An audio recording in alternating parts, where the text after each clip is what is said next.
Y precisamente para conocer la situación actual del balón de gas y conocer la importancia también que tiene para las familias peruanas, acompáñenme a ver la siguiente nota. Cuidado con las falsas promesas de candidatos al Congreso que proponen bajar el precio del gas. La Sociedad de Gas Licuado del Perú desmiente que el precio del balón pueda llegar a costar 20 soles. Estas afirmaciones con fines políticos han llegado a ofrecer hasta una reducción del 50% del costo regular de un balón de gas a través de un subsidio. La Sociedad de Gas señala que sería imposible reducir más sus costos, pues sus márgenes de rentabilidad son bajos. Además, el precio de sus productos tiene en cuenta el valor de la materia prima, los costos de producción, impuestos y el margen que le corresponde a las envasadoras y distribuidoras. La única manera de bajar el precio sería reduciendo los impuestos que pagan las productoras de gas, pues esto representa 1/3 del precio del producto, según Fernando Cavada, presidente de la Sociedad Peruana de Gas. El año pasado el gremio afirmó que si el gobierno formalizaba todas las distribuidoras para evitar la venta ilegal, el precio de los balones podía bajar hasta 4 soles. Sin embargo, estas propuestas quedaron en nada. Actualmente, un balón de gas puede llegar a costar hasta 47 soles y según el Organismo Peruano de Consumidores y Usuarios, el año pasado los peruanos gastaron alrededor de 140 millones de dólares en consumo de gas. Sin embargo, el presidente del gremio afirma que el precio del gas doméstico en el Perú es menor que el costo promedio en países como Chile, Uruguay, Brasil y Colombia. Ojo, esto no solamente se trata de unas propuestas de algunos candidatos, sino también propuestas del sector, de gremios del sector de gas. Por eso vamos a hablar hoy día con Fernando Cavada, el expresidente de la Sociedad Peruana de Gas Licuado. ¿Qué tal, Fernando? ¿Cómo estás? Buenos días, Valeria. ¿Cómo estás? Coméntanos un poco estas propuestas que para muchas personas puede ser la luz en el túnel, ¿no? Que el gas baje de precio, pero esto que es un engaño. Explícanos un poco de qué se trata. Lo más común y lo que hemos visto en los últimos años es que es un engaño. A ver, como es un tema tan sensible, y en el gremio sabemos que es muy sensible lo que cuesta el gas para las amas de casa, siempre, bien sea con fines políticos, a veces de figuración, o a veces hay algún organismo que, por estar un poco en la palestra, siempre sueltan noticias que son engañosas, ¿no? Hace 2 semanas apareció una noticia de un organismo que decía que el gas iba a bajar en determinada cantidad. Y la verdad es que eso no fue cierto. El gas había subido en el doble de la magnitud que él decía. Entonces imagínate que decía que iba, por un ejemplo, que iba a bajar 1 sol, subió 2 soles. Y ese era el costo de materia prima, no los envasadores de gas, ¿no? Entonces eso, claro, hace que le presten atención, pero en realidad desinforma a la gente, y es lo que nosotros queremos un poco aclarar y alcanzarle información a las amas de casa para que estén tranquilas sobre qué pasa, ¿no? Bajarle el precio al gas de 39 soles es lo que aproximadamente cuesta ahora un balón de gas de 10 kilos, ¿no? Es el balón más común que compran las familias peruanas. ¿Bajarlo a 12 soles es imposible? Literalmente imposible. Mira, yo lo primero que voy a decir es que estamos en un libre mercado, ¿no? Si quisiéramos cambiar las reglas de juego, bueno, esa es otra cosa. Pero en libre mercado nosotros no podemos pedirle al productor que nos venda el producto más barato. Es como si tú dijeras que una mina de cobre tendría que vendernos a los peruanos el cobre más barato, o una mina de oro el oro más barato. O sea, hay precios internacionales que son los que sirven para marcar el producto. Entonces, nosotros los envasadores compramos a un precio relacionado con el precio internacional, ¿no? Y como te digo, a menos que quieran cambiar las reglas de juego, cosa que me parecería un poco extraño, nosotros defendemos el libre mercado, esto de bajar en el producto no tendría sentido, ¿no? Luego, si nosotros revisamos lo que es el balón de gas, no sé si tienes unas gráficas ahí. Sí, tenemos unas gráficas para conocer cómo se estructura el precio del gas. ¿Por qué nos cuesta 39 soles 10? Allí tenemos la gráfica ¿eso es la gráfica de lo que gana cada elemento? Claro, son los costos de la cadena, ¿no? Entonces, en realidad, si tú te fijas en la parte de abajo, en lo que es planta envasadora, que es cuánto paga la planta envasadora por la materia prima. ¿Cuánto le cuesta envasar un balón? Porque tienes que utilizar personas, o sea, no es gratis. O sea, envasar un balón de gas nos cuesta 23 soles con 96. Sí, incluido un margen, pero si tú le quitas ese margen, el costo sin ningún margen y ningún beneficio para el envasador sería más o menos de 21 soles, ¿no? Entonces tú dices 21 soles, le pones el IGB encima y estás en 24 y algo soles. Cuando alguien dice que el balón de gas debería costar 20, yo te preguntaría, ¿de dónde? En el Perú el 85% de los balones de gas son distribuidos al hogar del ama de casa. Acá nos gusta pedir el gas a la casa, no importando dónde es que vivas. Entonces eso significa que tiene que haber un transporte, que hay diferentes agentes en la cadena. Entonces, si el costo sin intervención de nadie más es 24 soles o 24,70, incluido IGB, con cualquier otro costo que le pongas, lo que haces es ir creciendo y subiendo. Entonces no hay forma de decir que el gas debería costar más barato. Es que justamente lo que estás comentando es valiosísimo, porque nosotros tenemos la costumbre de pedir o que nos lleven el balón de gas a la puerta de nuestra casa porque de repente conocemos a un distribuidor, no sé, por el barrio, y eso le genera un costo adicional a la distribución. Claro, o sea, ese agente que vende poquitos balones de gas al día, no te va a ganar un poquito por balón, te va a ganar 2, 3, 4 soles. Listo. Entonces, esos 2, 3, 4 soles se los sumas, ¿no?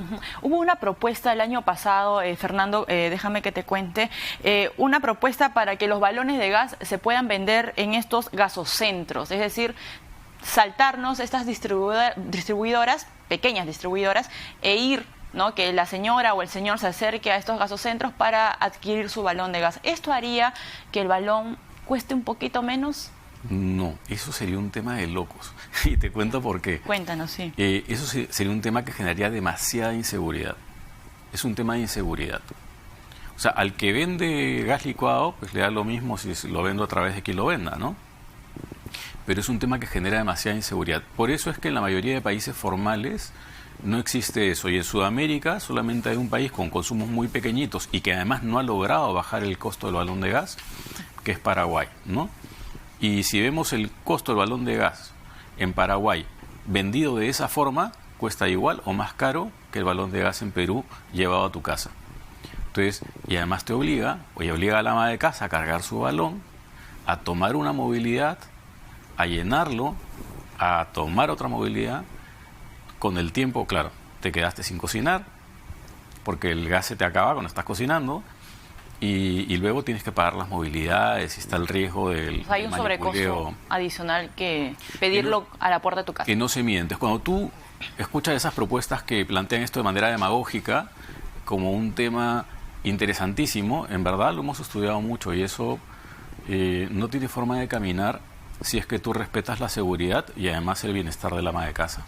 Esto nos lleva a otro escenario. ¿Es imposible ya bajarle el precio del gas que tiene actualmente 39 soles 10? ¿Ya no se puede bajar un poco? No, no es imposible.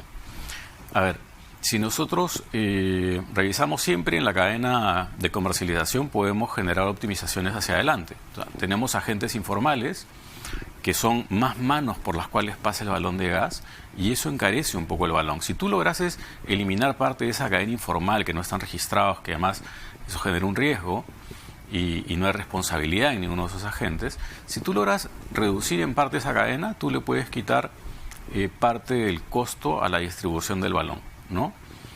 ¿Cuánto? Dependerá de la zona y de la cadena, ¿no? Pero le puedes ir restando 1 sol, 2 soles, ¿no?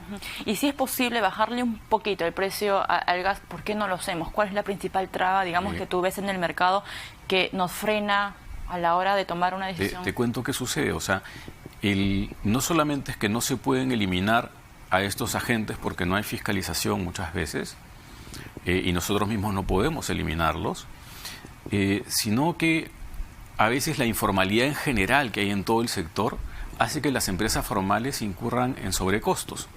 Y estos sobrecostos, consecuencia de la informalidad, tienen que trasladarlos. Entonces, ¿qué sucede? Cuando la empresa formal traslada estos sobrecostos por todos los informales que hay, gente que envasa sin ningún tipo de criterio de seguridad, olvídate, Sunafil a nosotros nos puede visitar como empresas formales y como tiene que ser muy, muy frecuentemente, pero si tú dices ¿qué pasa con ese que está envasando en un galpón? A ese no lo visita Sinermin, no lo visita Sunafin, no lo visita Sunan, no lo visita nadie. Y ese es el agente que debería desaparecer, porque es intraseable, nadie lo puede ver, ¿no? Son los informales. Esos son los informales. De la actividad distribuidora. Exactamente, esos son los informales. Hay 35.000 distribuidores a nivel nacional. A ver, existen como distribuidores una cantidad algo inferior, como distribuidores formales, pero en agentes informales sí hay 35.000 adicionales entre puntos de venta y subdistribuidores. Cuando decimos hay distribuidores informales, ¿a qué nos referimos? A ver, un distribuidor formal, que debería ser cualquier distribuidor, es uno que tiene contrato con una empresa envasadora, o sea, una sola empresa, y que hay una corresponsabilidad entre la empresa envasadora y ese distribuidor, ¿no? Entonces compra una sola marca de la empresa con la que tiene contrato y la envasadora se hace responsable también. Entonces, oye, hay un siniestro, hay un problema, la empresa envasadora es responsable junto con el distribuidor. Entonces, hay una cadena de seguimiento de la responsabilidad. Cuando tienes un distribuidor sin contrato, que no tiene su local, digamos, que ha sido revisado, certificado, ese distribuidor le compra a quien sea, no tiene convenio con nadie más arriba.